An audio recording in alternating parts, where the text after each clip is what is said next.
Yleisin hoitomuoto on sedaatio, jossa anestesialääkäri asettaa potilaan käsivarteen verisuoniyhteyden, jonka kautta potilaalle annostellaan lääkitystä. Lääkitystä annetaan tarpeen mukaan, jotta hammashoito saadaan suoritettua. Nukutuksessa käytetään pääosin 3 eri lääkeainekomponenttia.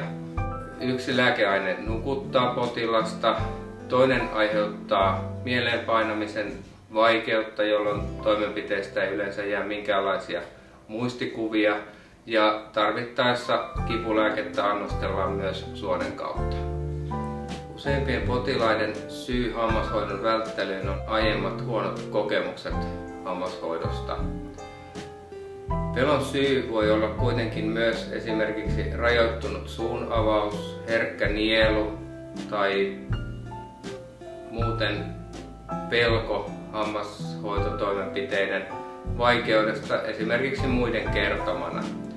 Monesti potilas ilmoittaa pelkäämänsä hammaslääkäriä, vaikka hänelle ei juuri koskaan ole tehty minkäänlaisia toimenpiteitä.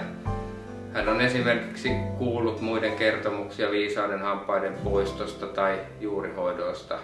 Suurin osa toimenpiteistä kuitenkin sujuu ilman minkäänlaisia ongelmia, ja vain nämä huonosti menneet tapaukset aiheuttavat nämä tarinat, jotka kulkevat suusta suuhun. Eihän kukaan ole kiinnostunut tarinasta, jossa kaikki meni hyvin.